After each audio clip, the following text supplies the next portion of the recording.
Welcome back, guys. Hope you guys are well and safe. It's the Brothers Geek Out podcast special. But today we have a special guest. So, Ashley Short, welcome to the Brothers Geek Out podcast with Hi me. guys, thank you for having me. Appreciate that, man. Looking forward to this. Been wanting a long time to be on here, so We recently started saying that we're going to get more guests on the show and just geek out, really talk and positive, send some positive vibes out into the world, some love. I'm going to be blatantly honest, I had a awful day, but that was just raw emotions coming out. And my brother said, listen, I was going to cancel. And my brother said, listen, man, we're going to have fun on this podcast. So just get on with it. You'll be fine. And it's true. As soon as I saw your face, Ashley, it just kind of took the pain away a little bit. we're going to take care of you, brother. And G-Man, Ashley, you guys met 2 years ago. Yeah, certainly have. Shazam, yes. Yeah, and how you been, Ashley, since then? You've been good. Obviously, we spoke just before the podcast and whatnot. But you've been good, though, during that time period, since I haven't seen you. Yeah, definitely. Just trying to stay safe, looking after my friends, looking after family, looking after people closest to me, and trying to look after everyone as well by masking up, putting gloves on, and just doing it. Yeah, just trying to set a positive example, trying to follow the guidelines, and at the same time trying to enrich my life, as well. Trying to stay creative, trying to do some writing, indulging in my comics, watching all the shows, trying to keep the brain matter kind of flowing and staying electrified. So yeah, doing well. Thank you, guys. Awesome. Well, yeah, we're definitely going to geek out and touch base on all of that sort of stuff. But it's good to hear that you're just keeping safe and, as you said, following the guidelines and stuff, because that's just important. Whether you believe it or in it or not, it's just follow the guidelines. Let's try and get out of this mess that we're in. But hopefully, fingers crossed, man, with the whole vaccine initiative and these lockdowns, something will level up and we'll get back into normality, maybe end of this year. I know everyone was like, oh, wait till the next year, like 2021, like something's going to change on New Year's. Nothing's going to change, guys. It's like there's a process. We're going to go through it, but at least there's this vaccine initiative going on. And hopefully, man, end of this year.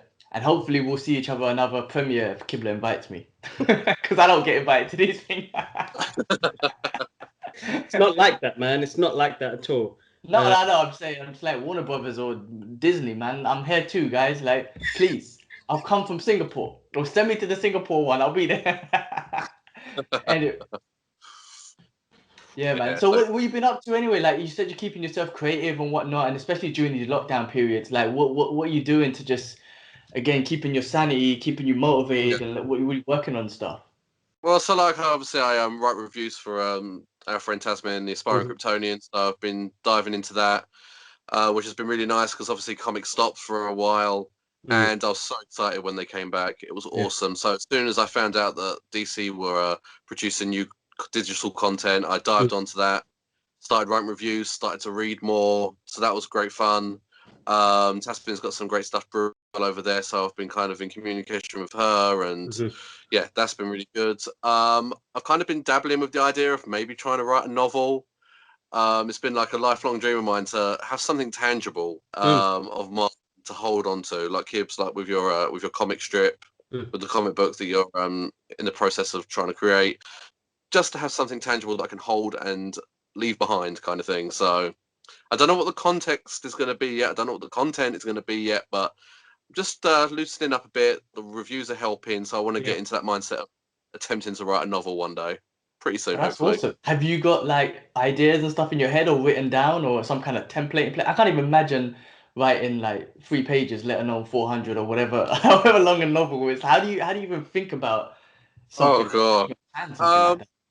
I think the worst thing to do is kind of like what I have been doing is like deep diving into all this kind of really awesome science fiction stories, like Edgar Rice Allen and Star Wars and Alien and all these really great franchises. The only problem is that when you start writing, you're almost writing what you've just watched. So I'm trying to balance it out because I just can't stay away from this stuff. Yeah. But at the same time, I've got to try and stay away from it so I can write something pure from the mind. So I don't know how I'm going to do it, to be honest, guys. But yeah, it's definitely a work in process. I've got some ideas down. I've got some bits and bobs in the works. So we'll see. But that's definitely been the priority. I've always loved writing. It's been it was my favorite subject at school. Yeah. So I want to finally put it to practice. And like I said, I have been with the reviews, so that's helped me out a hell of a lot. So That's yeah. awesome. I was going to ask you about the reviews. Like, how did you get into it? Is that based on your passion for writing, and what made you get into like comic reviews rather than anything else, or is it just because you enjoyed the content and you wanted to write about it? How did that come about? Well, I mean, it's just like lucky enough to be through the social media. Obviously, Tasmin, who's like a great friend of all of ours, she kind of contacted me. Not originally for reviews, actually. We kind of liked each other's posts and, commented on various tweets and what have you.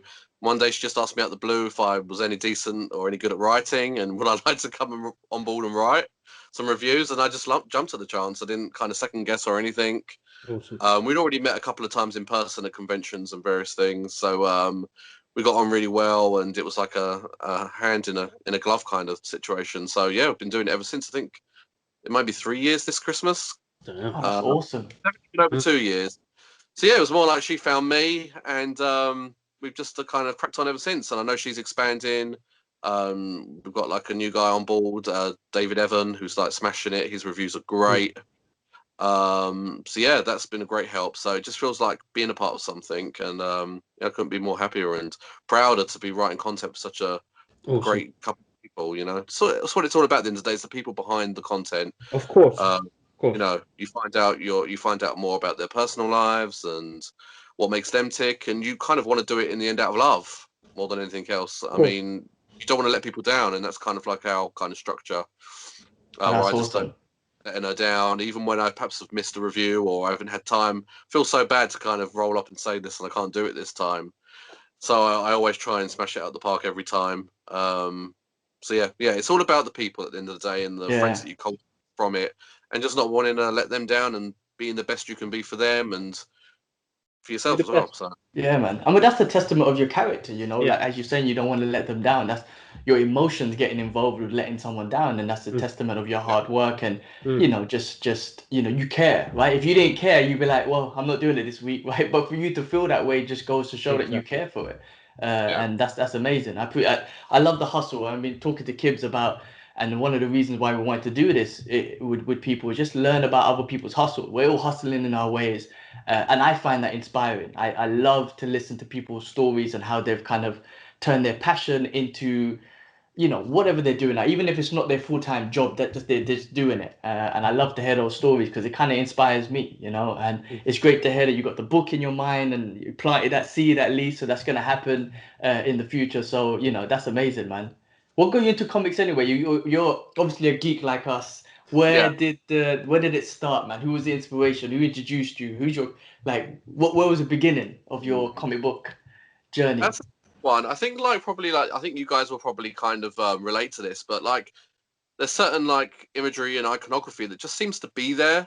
Like before I understood who like Superman was, his emblem was already in my mind.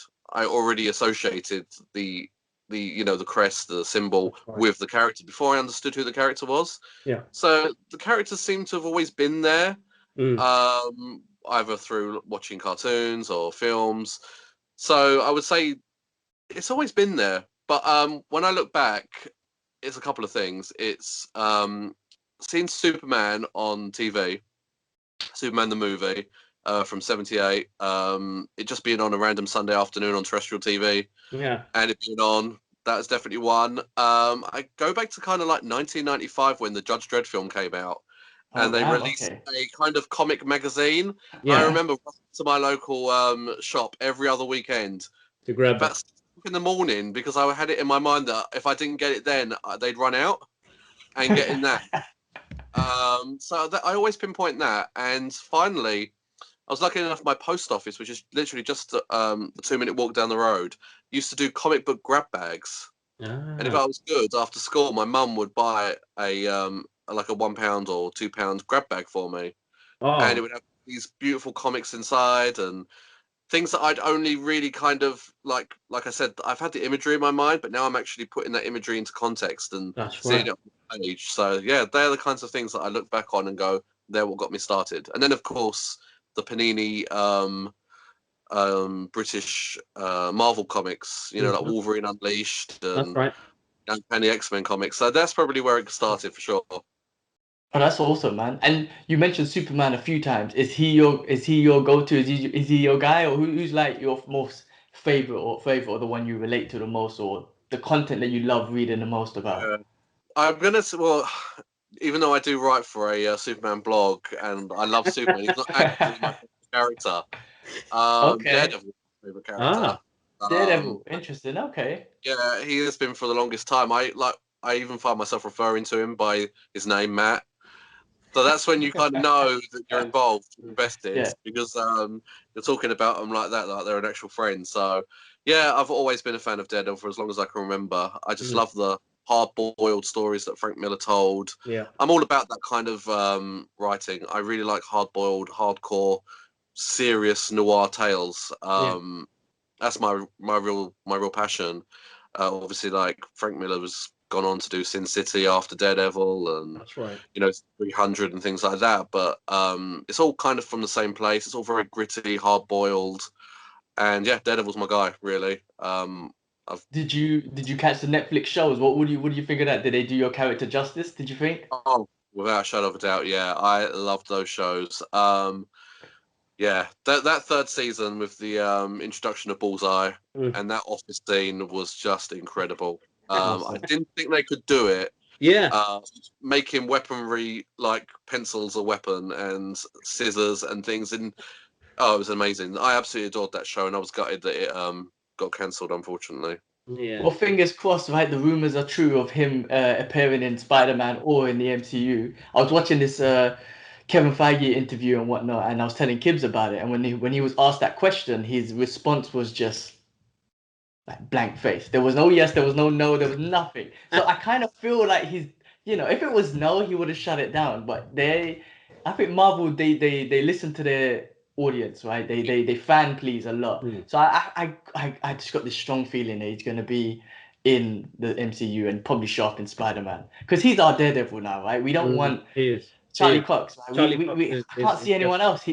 Marvel's so good at casting and casting an actor, a face, I guess, to our characters. We don't want to see no one else. Wait, what did you think of season 2? Because I know a lot of people thought season 2 wasn't that great. I am a Punisher fan, a diehard Punisher. So my guy's Punisher, right? So I love that show. Biasly, I've seen that season like 3-4 times because of the Punisher. What did you think of that season? Oh, I absolutely adored it. I thought it was a great way to bring in a new character like Frank, and Frank and Matt really do go hand in hand. They are two sides of the same coin, and that whole courtroom scene where he's shouting out, "I am the Punisher." I watched that episode a bunch of times, so I absolutely loved season 2 as well. I thought it was great, and a great way to lead into his own series, which I've loved as well. They really do deep dive into the death of his family. It's not as straightforward as what it may be in the comics or has been. Obviously, it's very layered and textured, and obviously relates back to his time in the army. So it just goes to show, especially with Frank, the things that you do in your past will always catch up with you and play some kind of role in the future. So yeah, no, I loved season 2. I loved the whole thing, and I was sad to see the whole Netflix New York Defenders kind of package leave us as it did. I thought there was a lot more room for stories to be told. They could have. But no, yeah, well, it was fingers great. crossed, man. Fingers crossed they do show up in the MCU. I think Marvel's good like that. They know what they're doing, and hopefully, apart from Iron Fist, I mean that one was not. My personal opinion, that one wasn't that great. So maybe redo that one and get everyone else back. But yeah, my favorite episode was episode 4, I think it was. When he gets arrested, when Punisher gets arrested. It's that scene when he's they're in the graveyard and he starts telling Daredevil his story and about his little girl grabbing him, and the tear come down Matt's eye. Like that gets me. That gets me all the time. It's my favorite episode. Yeah, that's a good episode. One of my favorite lines was in Daredevil was when he said, "I'd rather die as the devil than live as Matt Murdock." I think that line for me kind of solidified these guys know what they're talking about. Yeah, the dialogue in these movies and these shows are great. So yeah, I hope to see them real soon. Well, they got a lot of. I mean, they took a lot from what Frank Miller did in Marvel Comics when he did Daredevil. So to see that, I'm going to give a little bit of a backstory of how I officially met Ashley. Now, I think it was 2018. MCM announced Frank Miller is coming to the UK London MCM Comic Con, and I was like, oh my god, I need to check my bank account. Let's do this. You know, it was just like, Frank Miller, I'm never gonna get this chance. Let's do this. Let's just fork it out. You know, and I was like, it's gonna be a great opportunity to see a great writer, great artist, and you know, this guy is like pinnacle to pop culture because of what he did with Daredevil, and then what he did with Batman as well. With what he did with the Dark Knight and the Dark Knight Returns, it's just like mind blowing stuff. But it was there. We met in the basically was it so MCM Comic Con? I think it was a Saturday. I went for both days.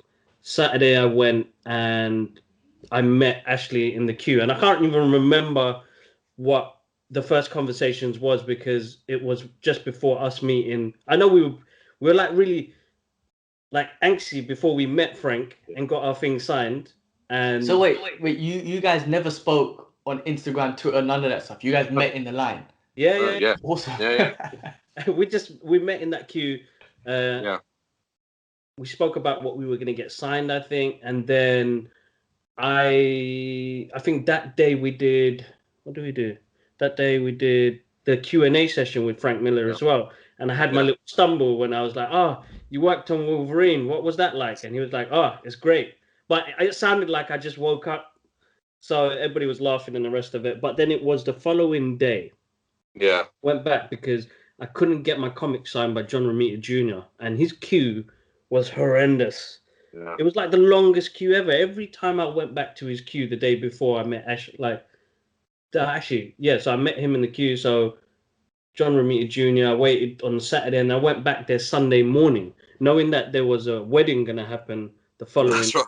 Yeah, I remember I had to go to a wedding straight after, and Ashley, he saw me sitting in the queue, and he, being such a kind-hearted soul, bought me a packet of crisp and water because I was sitting for like 3-4 hours.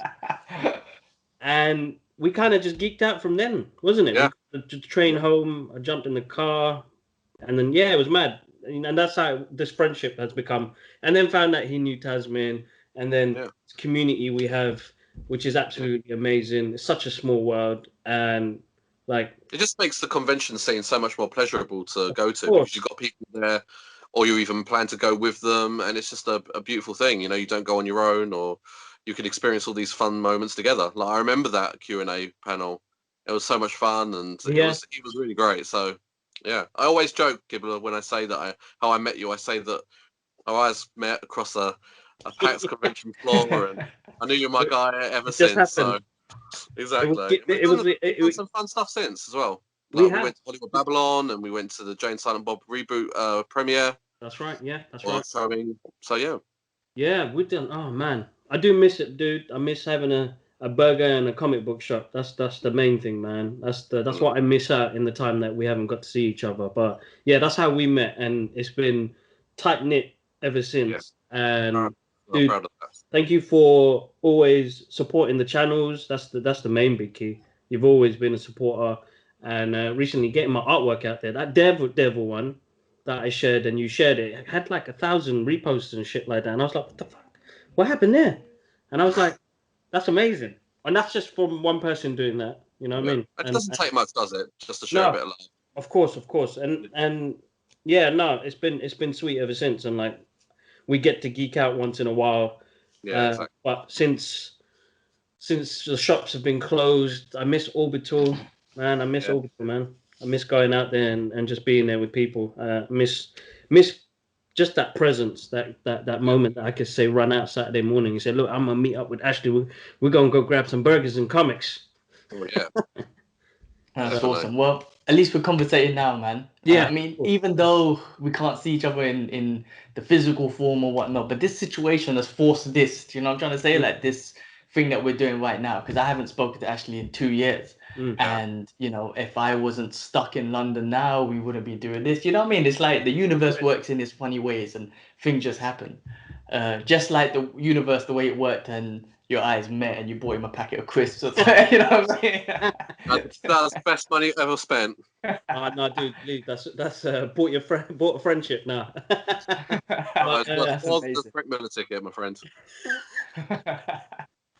But no, it was like seeing you doing your reviews and having an idea of getting a book together. And I know how hard it is to keep creative and keep positive. And I know just before the podcast, I told you I had a little meltdown today because of the way things are going and the amount of things that have happened. But I always try and push out a positive note. And even when it comes to my social media, that is trying to be as positive as possible, so somebody can look at the post and have a smile or a laugh or something like that. And and it's hard to keep like that, because then you sometimes give off a perspective of shit, this guy's look like he's having the time of his life. But nah, man, guys, you need to know, shit, there's always something happening in the background. Exactly. But if we filter the internet with negative vibes, it's gonna take over, and it's not something not many of us want to do.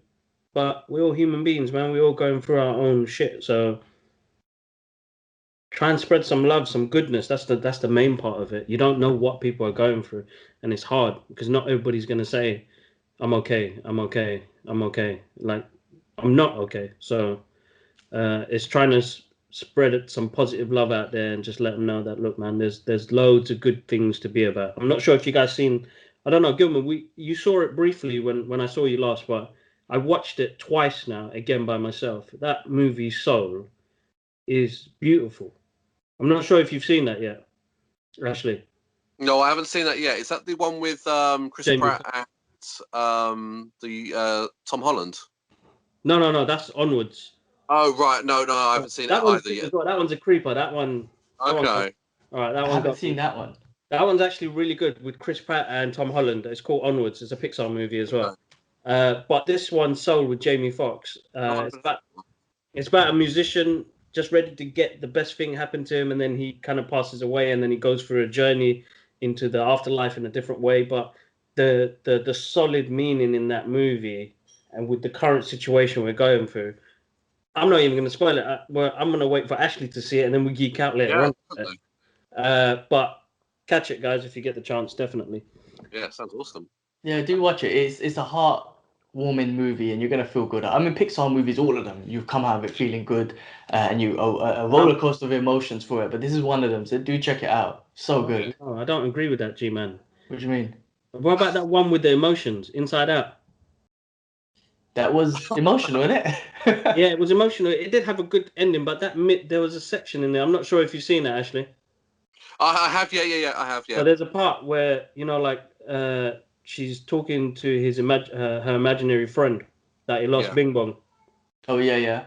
And that scene where he was like, "Remember me," because they were trying to get up some mountain, and he fades away. Shit, man, it's got me now just talking about it. My heart's trembling, man. I was in tears, man. But enough to get you. What about Up? The beginning gets you in tears. Remember? Have you seen Up? I haven't. But what about Coco? Another one.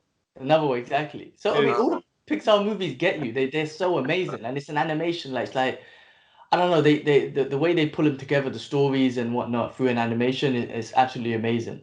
No, they've done a good job, man. I love them. Absolutely love them. But Soul, make sure you get to watch Soul. Yeah, it's such an important movie. One of the streaming services right now. I think I've seen an advert for it, so I'll be on that for sure. No, definitely. No, definitely check that out. So we were talking about the Mandalorian as well, G-Man, before. And I know this is going to probably come out like mid-March, but the excitement of if you guys haven't seen it and it's like middle of March now and we've released this podcast and you're like, they spoiled it for me. Where the hell you guys been, man? Where the hell you guys been? Division now. Exactly. Talk about Mandalorian. My nephew, I got him into. Well, I always kept on humming the theme tune to myself. Yeah. It's one of those so catchy that I'll just find myself singing it to myself. And then my nephew getting on it. He got on it. He's like 3 years old, and now he's all about the Mandalorian. But the music, the soundtrack, and we have the piano version, we have the guitar version, we have the normal version, the rock version. And all he does is like, Uncle, Mandalorian. And I just play the YouTube videos and we just sit there. You gotta watch it with him. I tried to today. So it starts off with the beginning of the soundtrack, right? Yeah. In the background, but then you see the characters, and then he was like, okay, he was there, he was in it, and then he sees Mandalorian, and he was just like, but then once the action started and the music went down, he was like, Mandalorian, Mandalorian. I'm like, this is the Mandalorian, but he just wants to hear the music. It's such a great show, man. I think that's one thing I left with my nephew, like the Mandalorian soundtrack. No, it's good. The soundtrack's great, but just in general, like the way they set this up, like I'm going to be honest with you guys, when they were talking about this, I didn't think it was going to be as good as it was. No, for sure. I genuinely thought that it was going to be, mind my language, but a shitty TV program, Star Wars based, that was going to come off what the last. Well, I'm not going to say those prequel, the recent trilogy was that bad, because I still enjoyed it. There's certain things, but I thought it was just going to tail off that, and I was like, oh man, it left me in such a sour place. Like, it was good fun. It's just a good movie to watch, but it won't be one of those ones where I'll be like, oh, that's a classic, you know? Yeah. So when they did that to The Mandalorian, I was like, hold up, man, who did this shit? And it was like, oh, John Favreau. Of course, yeah. Oh my God. Like, instantly, I was like, after that first episode and they showed the post-production artwork, I was like, okay, this is going to be mad. This is going to be totally mad. And they made it into like it was supposed to be like what they did with the original trilogy, was that it was like a space western opera movie, where he brought that back into this like so badly. Like, I was like, oh my God, he's done something really basic, but he's done something to capture me, and I don't know what it was, and it stuck with me now. And after that episode that we all probably cried, laughed, screamed at, when did you realize it was him? Well, I mean, like you said, The Mandalorian as a whole has been very sort of inside baseball for Star Wars fans. I mean, the characters that have been appearing, I never thought I'd see. I don't want to name any names or anything, just in case anyone hasn't seen it, but there are some characters in there that are very, very sort of, deep dives into Star Wars mythology. Yeah. So I think it was by kind of like episode 3 of the second season where I thought, okay, anything can happen now. Yeah. Anyone can turn up. And I think there was obviously talk of a Jedi appearing in it, just through how the story was progressing. That's right. And there was talk on social media and the various outlets that, it could be someone well established. It could be something completely new. It could have been some of the Star Wars Rebels characters.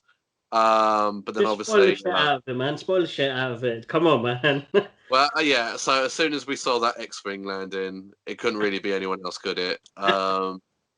And just the way that they done it, obviously, I would have preferred it if Sebastian Stan could have been in it.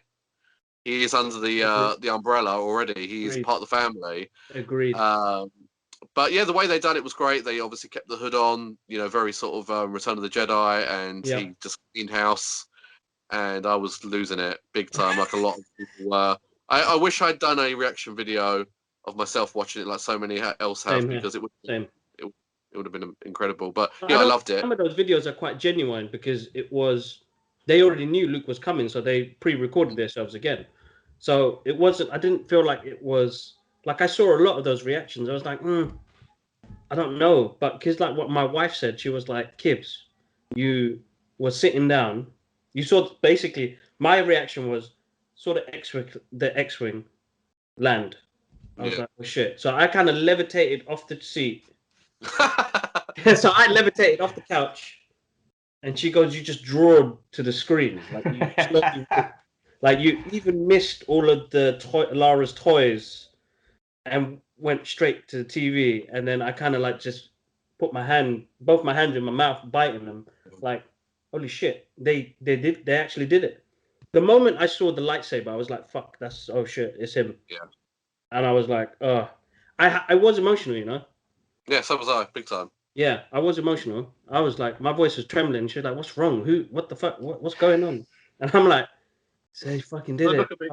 I was like, "Oh, they did it. They actually did it." She's like, "What the fuck are you talking about?" And I'm like, "Luke fucking Skywalker. Like, they really did it. They genuinely like pulled my heart out of my mouth and Sure. did this amazing scene that would be stuck with me forever. And I feel like he's given a bit of redemption to Mr. Mark Hamill himself.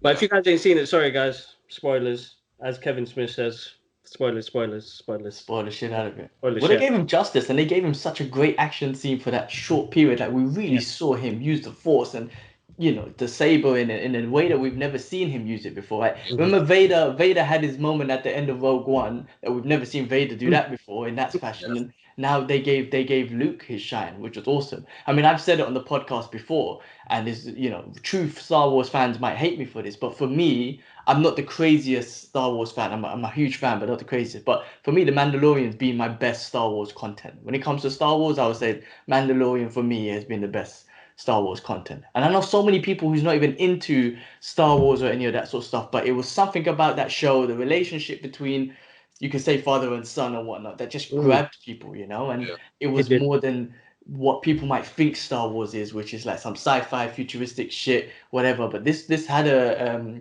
you know, it's kind of like that Luke and Vader father and son story, but with a baby. I don't know, it just worked so it was just amazing, you know.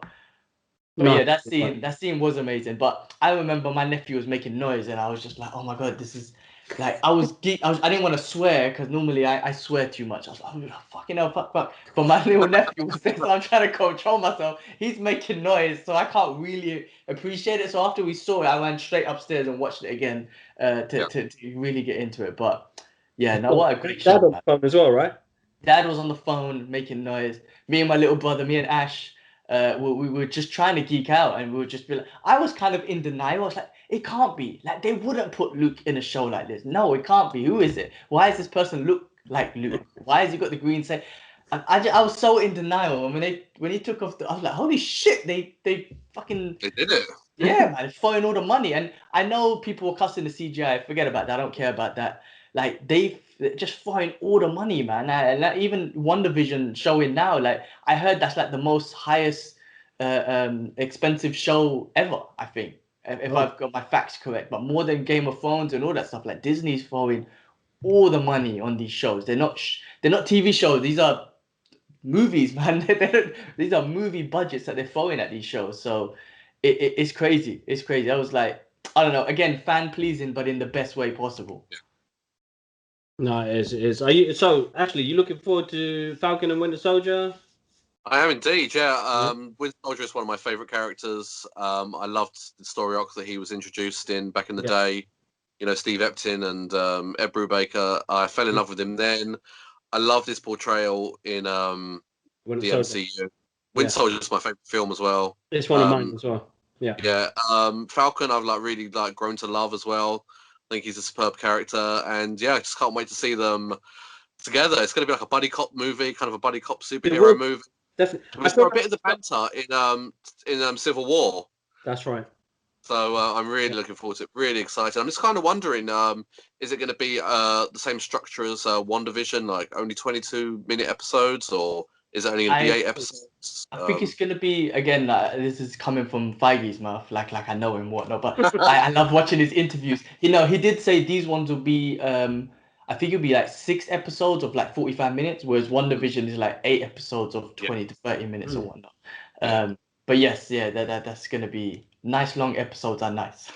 Yeah, no, definitely, without a doubt. So looking forward to that. And I mean, these are not spoilers, and I'm not going to say it and whatnot, but there's loads of things that come out on the internet and whatnot, and I found out some other characters are going to be in it. Marvel has released that news, so it's not a leak or anything, but I'm not going to say. I don't want. If you guys don't know, then it's best not to know. But no, I don't know, bro, because I think I saw an image. I had to scroll past it. I think I have to stop using my phone so often because I keep seeing things I'm not supposed to see. So I'm gonna stay away. I'm gonna stay away because that's the problem, man, with the internet, man, and then social media. Everyone just posted stuff, and when Marvel want you to see an ad, they'll get you to. If it's Marvel, they'll get you to see the ad, right? Whatever it is. So you have to. If you don't want to see any spoilers, then you gotta scroll through. Because I mean, I know they're promoting WandaVision and whatnot, but I don't need to see a trailer for the next episode. I'll wait till next Friday. Don't worry. Or just give me the damn episode. I'll give me the whole season. I'll watch it in one day. But if you don't tease me all the time, I'll wait. But Marvel, you know, they're good at just promoting, man. But I think these shows, they're They just did going to their be. work, bro. Think about it, man. If it wasn't for movies like the first X-Men, Blade, what else we're talking about? Going back to Sam Raimi, Spider-Man's, we wouldn't get somebody like Kevin Feige say, you know what, listen, man, we can actually build a universe out of this. And remember, he was on that production when they first did the first X-Men movie. So he probably learned shitloads from that and the feedback from that when he was at 20th Century Fox to move over and do what he's done here now. So, yeah, interesting times. What's your thoughts on this new Zack Snyder Justice League? Oh boy, yeah, it's definitely been a saga and a half for sure. Yeah. I'm just glad. I'm glad for the fans because they've Mm. like really pushed it. Myself, yeah, I'm just super stoked that it's going to finally come to fruition. I think it's horrible as an artist or a creator to have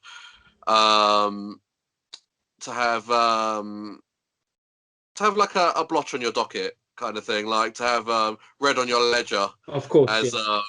Black Widow would say or Loki would say. I think this is something that he needed to do. It's it's I'm excited. I can't wait to see it.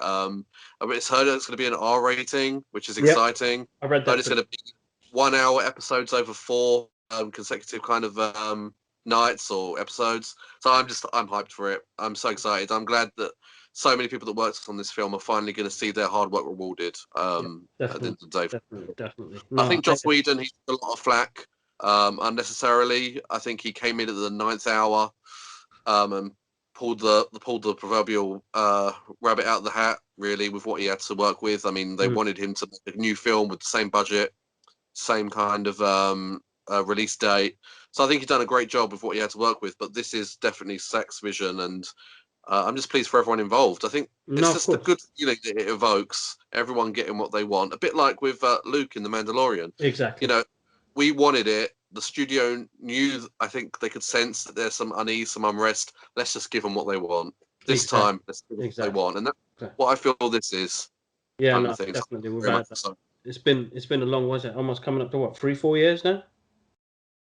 Yeah, so it's been a battle. It's been a long battle. And I want him to get his, as an artist myself, as we're all creators in our own ways, yeah. To leave like an unfinished project and due to circumstances he had is horrific.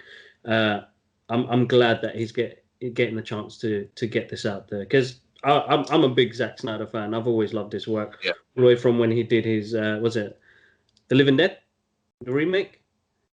Yeah, I think it was Dawn of the Dead. Dawn of the Dead, that's it. Yes, so he did Dawn of the Dead. And I was like, man, this is and I can see where he got his inspiration from all the older movies and stuff like that. So then seeing him come up in the game when he did 300, you're like, holy shit, this guy has a visual style in his head that it got stuck with me because I was like, I'm watching a painting here.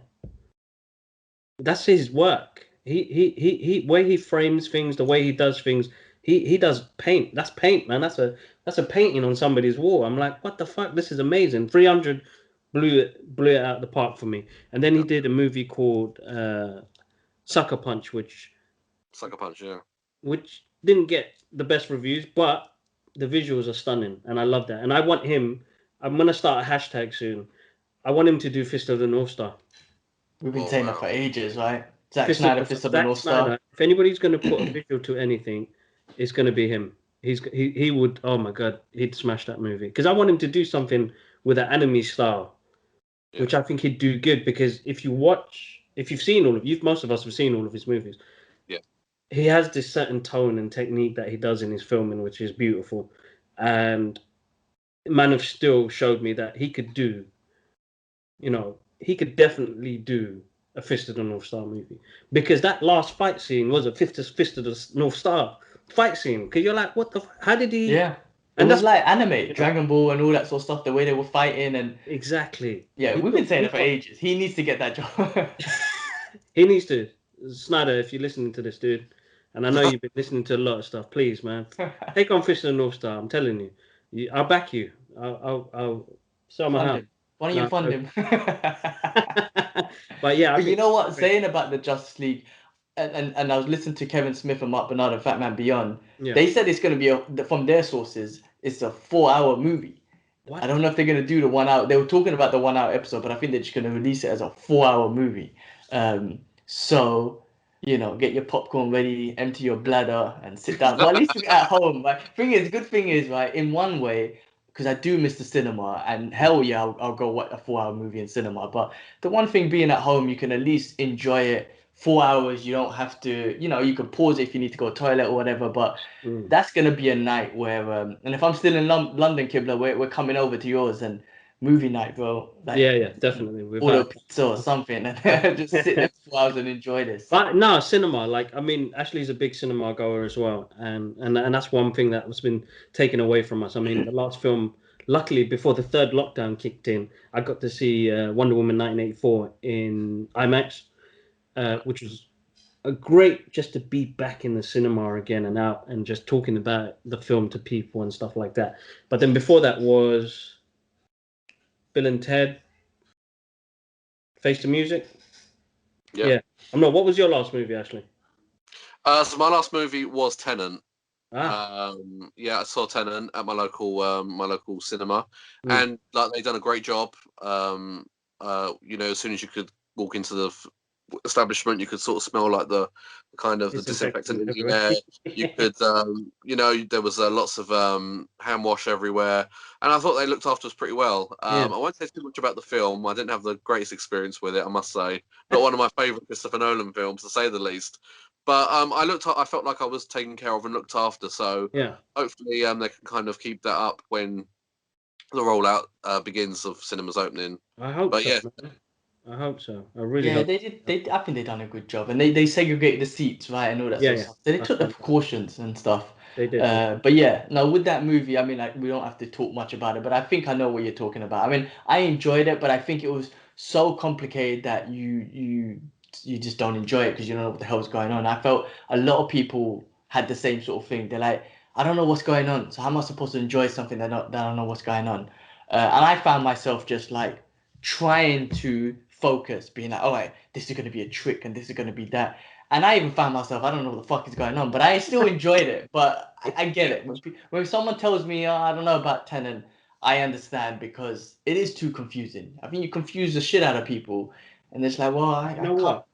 I'm gonna say something because I know Christopher Nolan. His work palette at the moment is extraordinary, and he started off. He's embedding this inception seed in our head for a long time, where he will make his film the way he wants to and the way he wants to explain it. And props to him for that. But Tenet, you have to watch. I watched it, I think, 3 times now, and I've kind of got a glimpse of what's going on, but I still don't understand it because the guy does his research when it comes to science. Yeah.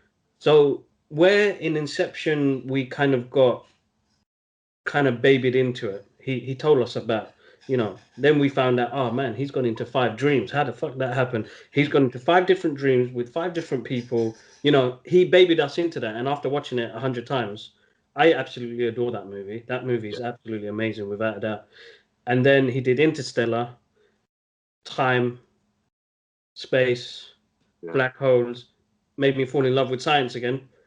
And didn't need too much explaining in that because the movie does it itself. But Tenet was a risk. He took a risk. It looked, as we all know, it looks amazing. Just the experience of viewing is quite difficult. That's it. It's not a shit film though. I don't think anyone can say it's a shit film. It's just like so complicated. I didn't get it, so I couldn't really enjoy it. Film, I think that's what it is. Well, I'm assuming that's what it is. I can't talk for everyone, but I'm assuming that's what it is. I don't know. It's a difficult one, but we'll leave it. Like, it felt like the kind of film that he wanted to make. I felt like he kind of went to the studio, kind of said, "Right, I've got enough credit in the bank. I've got enough hits.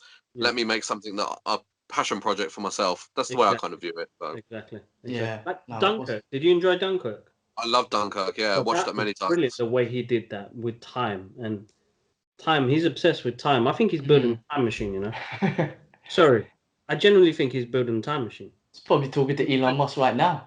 We're trying to figure it out together. Trying to figure it out. Black holes, time. He wants to go back to a certain time. Bless. You know what, Nolan? We need to talk, man. I don't even know if you listen to podcasts. Anyway, but yeah, let's get off Tenet before we dig ourselves a Well, deep actually, hole. I want to ask you about your writing and the Yeah. reviews and stuff that you're doing, because obviously you shared earlier about how much emotion you got into it.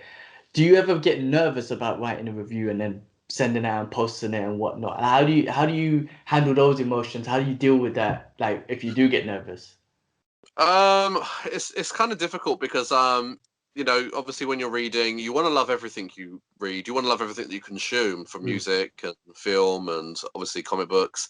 And you know, there are some duds. There's some content out there that just isn't good. And I've like literally sat back after reading something and gone, I've got to write a review on this.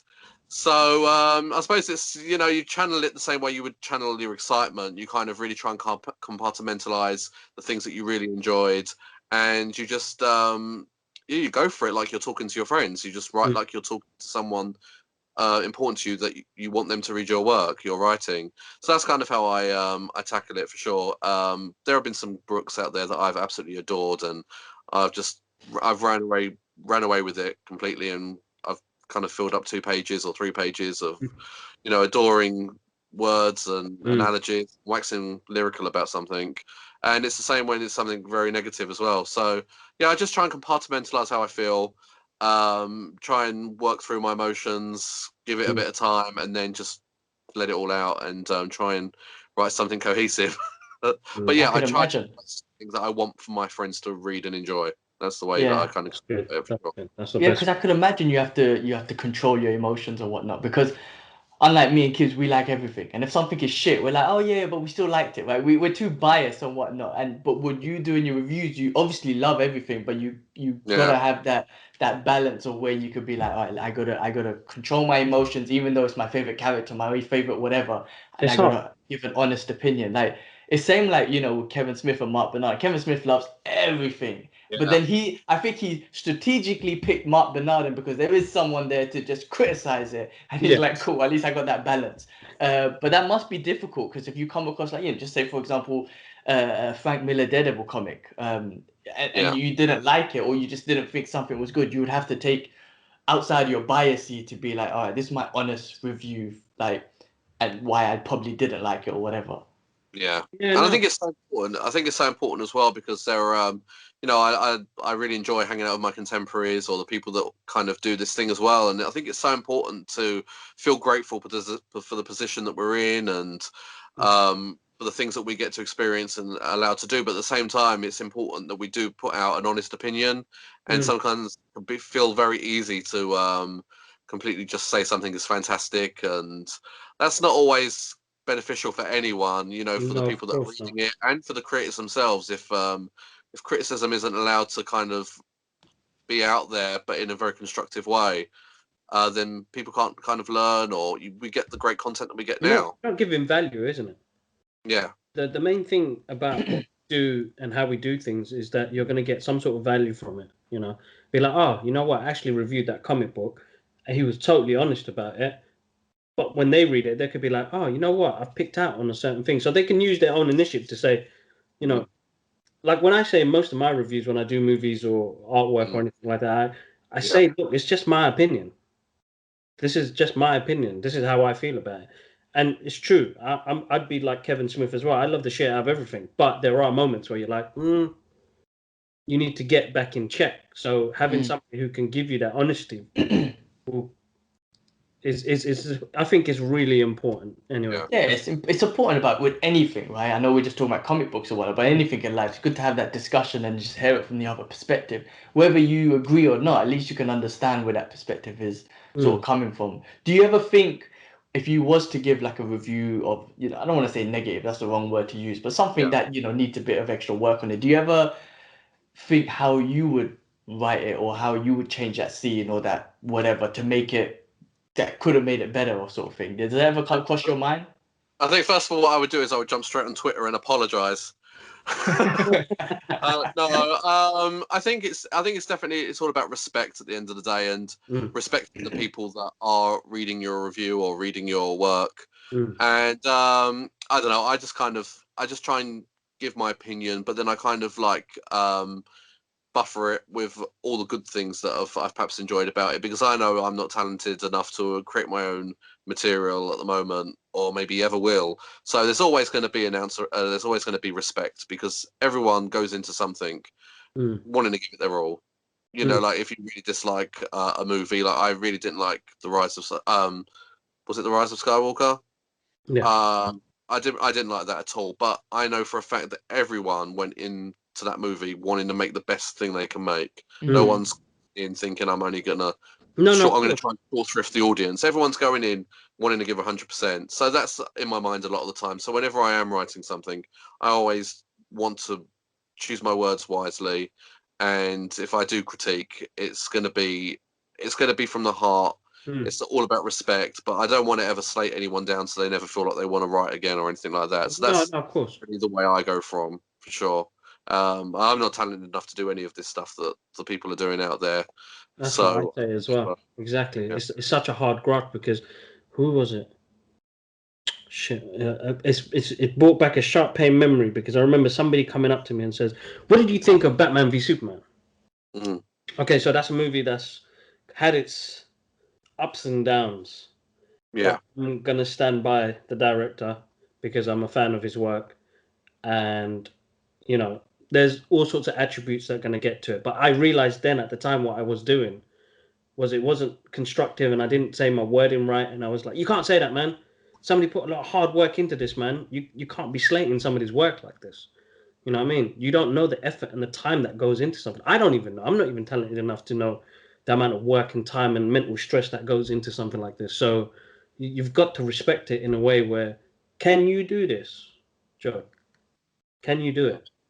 Then, you know, you can give me some sort of good feedback about it, because you have no idea how hard it is to push out something at that magnitude. You know what I mean? So you can't be giving back responses like that. And it's so important, as you said, is giving it back in a constructive way, basically.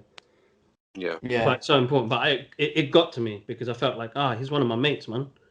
I had the same conversation with someone about the Game of Thrones, the last season, or the last episode, should I say, which I admit wasn't fan pleasing at all, and everyone was pissed off. But someone was going in, and then I was just like, it's all right, it's not too bad. And I think I made a comment just saying, oh, here we go, because I just saw all the negative things about it, and then he got proper upset, and I was like, and then he. Like, we were talking in a group, I'm not gonna name names, and then he messaged me privately saying that he felt that I attacked him. I'm like, bro, I'm just joking. It's just Game of Thrones. There's no need to get upset about it. And he was just like, oh no, but I went to film school when I was in college and uni, and I was like, all right, cool. Like, it's good that you did that, but I don't still think that makes you an expert. Like, you know, I train a martial art class doesn't mean I could fight a UFC fighter. You know what I mean? Like, you know, just because you went to film school doesn't mean that you have all the rights to shit all over it and whatnot. But I think it's the same thing. It wasn't. I mean, look, I'm not gonna get into Game of Thrones, but I can appreciate the work and everything that's gone behind it, rather than just shit all over something. I think those are the worst ones, because you get two extremes, right? I think we're on one extreme, me and kids who just love the shit out of everything, and then you got the extreme where they just hate the shit out of everything. And you've kind of built that mind frame of the middle ground, and I think the middle ground, like you're able to control. I mean, I'm bringing it back to emotions, but I feel like you're able to control those emotions and, you know, find that balance, that yin and yang sort of balance of force, things. Man. He uses the force. I'm telling you. Exactly. I could never do it with you, because to me it's a great movie. That's the two words that I always use. Great movie. I don't say nothing else, because I don't know what else to say. Yeah. It's hard. Putting words together is hard. And like, even for me, like, I never ever, even just doing this right now, it's taken, I think, me and G-Man 3 years, and I absolutely love doing the podcast, and I absolutely recently love talking to you guys, because it's a pleasure getting to know you much more on a deeper level, and finding out how your process is as well. You know, it's been fun, man. I never thought I'd be able to do this. I was a shy kid. I think most of us were shy kids. Like, now I'm coming to a point where I'm like, man, I love talking, man, and I love talking about stuff I love. You know what I mean? Yeah, so yeah. The good thing about this is like there's no one telling us, there's no bosses, right? So we can dress how we want and we could talk how we want, we could swear and whatever, and we know each other, we're friends. Yeah. So, but if there was someone saying, "Oh, you can't say this and you have to sit like this and make sure your words are clear," I'll be nervous as shit. I can never do that. But YouTube, at least we're on a platform where YouTube allows us to do whatever the hell we want to do and say what we want to. Well, up to a limit, say what we want to say. Up to a limit. I have to put down now that we swear in our podcast. So, like profanity. Hey, swearing is a form of expression, man. That's how I express myself. But yeah, it's so different. When I'm in a work meeting and it's with a client, oh God, I can't talk for shit. I hate it. I'm like, listen, don't add me to those calls because I don't like it. But if it's with this, I could talk to you guys all day and express myself. So it does come different with the people you're talking to and how you can express yourself. Of course, definitely. All right, I mean, I find I spend more time watching creative content than I do television in this day and age. I always go to YouTube first, and that's the way I always start my day. You know, just watching the people that I like talking about the things that I love instead of flicking through the channels and what we used to do yesteryear when we were younger as kids. Exactly. Yeah, man. Well, I don't want to hold you too much, Ashley, but that kind of brings me to another question. Like, who do you watch, and who do you get your inspiration from? Like, be it an artist, a writer, whatever. Where are you getting your inspiration from? Oh gosh, I think in the world of sort of like reviews and sort of like punditry, I kind of like John Campier. He's a fine film YouTuber that I really enjoy. I like Robert My Burnett. They're kind of like my two go-to guys for sort of like movie content. They're good. Like yourselves, Kevin Smith, I think is an idol. I think now for a lot of the geek community. I mean, he's like on the Mount Rushmore of voices that need to be heard. I love his stuff. You know, I've met him a bunch of times as well. So he's definitely a big influence, and he wrote one of my favorite Daredevil books of all time, Guardian Devil.